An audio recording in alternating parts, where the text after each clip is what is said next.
akhirnya Syekh Utsaimin rahimahullahu taala, Syekh Muhammad bin Shalih bin Utsaimin rahimahullahu taala, beliau menjelaskan kepada kita melakukan perbuatan dosa atau melakukan pelanggaran ketika bermasalah dengan orang lain itu bentuknya ada dua.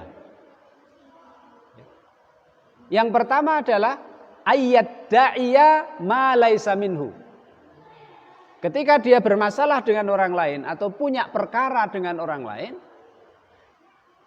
dia melakukan perbuatan pelanggaran atau dosa. Bentuk yang pertama dari dosa dan pelanggaran itu adalah ayyad da'iya ma laisa lahu. Dia mengklaim, ya, dia mengakui sesuatu yang sebenarnya bukan miliknya.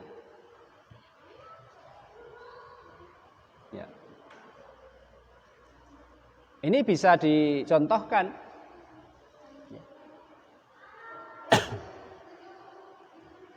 Dia mengajukan perkara, mengajukan gugatan atau apa ke pengadilan, mengklaim bahwa suatu bidang tanah atau suatu bangunan atau suatu benda diklaim itu miliknya.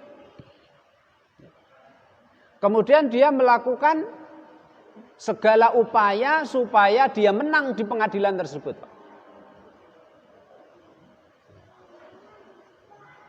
Supaya dia menang, maka dia melakukan pelanggaran-pelanggaran. Contohnya apa? Mendatangkan saksi palsu.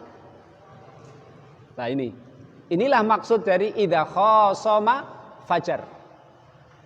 Ketika dia punya masalah dengan orang lain, fajar, dia melakukan pelanggaran dan dosa.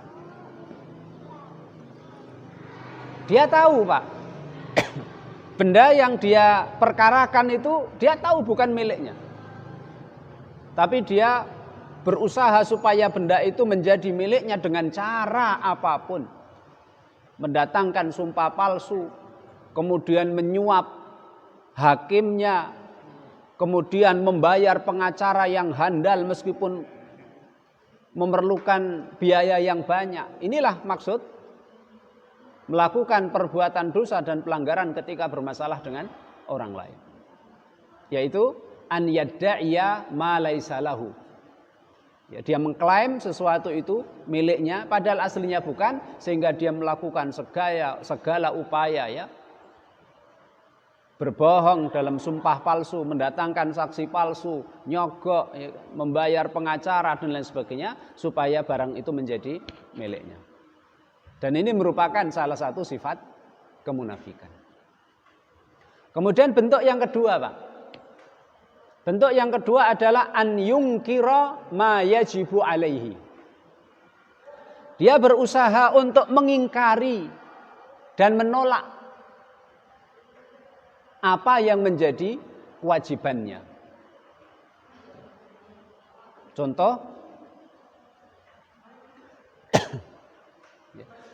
pernah di zaman Nabi Muhammad sallallahu alaihi wasallam ada seorang wanita, Pak. Nah, seorang wanita ini dititipi oleh tetangganya. Dititipi oleh tetangganya. Kemudian setelah sampai kepada waktu yang telah ditentukan, si pemilik titipan itu datang untuk mengambil titipan tersebut. Maka salah seorang wanita ini, dia mengingkari apa yang wajib bagi dia. Apa yang wajib bagi dia? Mengembalikan titipan itu. Dia mengingkarinya. Dia mengingkari. Bukan, ini bukan titipan, ini bukan milik kamu. Ini milik saya. Jadi mengingkari sesuatu yang wajib bagi dia. Apa itu yang wajib bagi dia? Mengembalikan titipan tersebut. Tapi dia ingkari. Kemudian hal itu dilaporkan kepada Nabi Muhammad SAW. Ternyata wanita yang mengingkari apa yang menjadi kewajiban dia, yaitu mengembalikan titipan itu, ternyata perempuan ini dari kalangan bangsawan, Pak. Akhirnya keluarga besarnya sepakat untuk mencari sahabat, di mana sahabat yang dia cari ini sahabat yang dekat dengan Nabi, supaya sahabat ini menyampaikan kepada Nabi, jangan sampai Nabi memberikan hukuman kepada wanita ini. Maka akhirnya keluarga besar itu memilih sahabat Usamah bin Zaid. Usamah bin Zaid putranya Zaid bin Harisah. Zaid bin Harisah itu Rasul senang sama Zaid bin Harisah. Zaid bin Harisah punya anak namanya Usamah. Rasul juga senang sama Usamah ini. Maka mereka sepakat minta kepada Usamah supaya Usamah itu menyampaikan atau berbicara kepada Nabi Muhammad SAW supaya Nabi Muhammad tidak memberi hukuman kepada wanita ini. Dan itu dilakukan oleh Usamah, Pak. Ketika Usamah berkata seperti itu, menyampaikan, menjadi perantara, mau menjadi perantara, meminta kepada Nabi supaya Nabi tidak menghukum wanita ini, maka Rasul SAW marah kepada Usamah dan bersabda, atasfa fi haddin min hududillah wa aimullahi law anna Fatimata binta Muhammadin saraqat laqata'tu yadaha. Apakah kamu mau menjadi perantara dalam rangka membatalkan dan menggugurkan hukuman yang nantinya akan ditetapkan untuk wanita tersebut? Wa aimullahi, dan demi Allah, seandainya Fatimah putriku melakukan pencurian, laqata'tu yadaha, pasti aku sendiri yang akan memotong tangannya. Jadi ini adalah bentuk yang kedua, yaitu an yungkira ma yajibu alaihi, mengingkari apa yang menjadi kewajiban dia.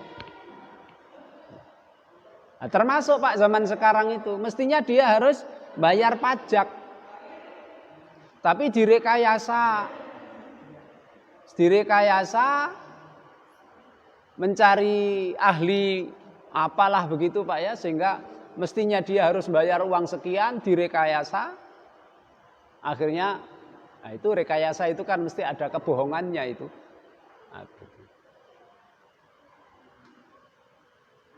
Atau contoh yang kedua, dia punya utang. Ketika yang memberi pinjaman itu datang kepada dia menagih, wah, dia menggunakan segala upaya ya supaya dia bisa terhindar dari membayar hutangnya. Sumpah palsu lah, ya kan? Mengusir yang nagih hutang lah. Pokoknya melakukan segala sesuatu supaya dia tidak jadi mengerjakan apa yang menjadi kewajiban dia. Ini adalah bentuk yang kedua dari sifat kemunafikan. Yang kelima, wa idza khasama fajar. Ketika dia punya masalah dengan orang lain, fajar. Dia melakukan penyimpangan, melakukan perbuatan dosa dan pelanggaran.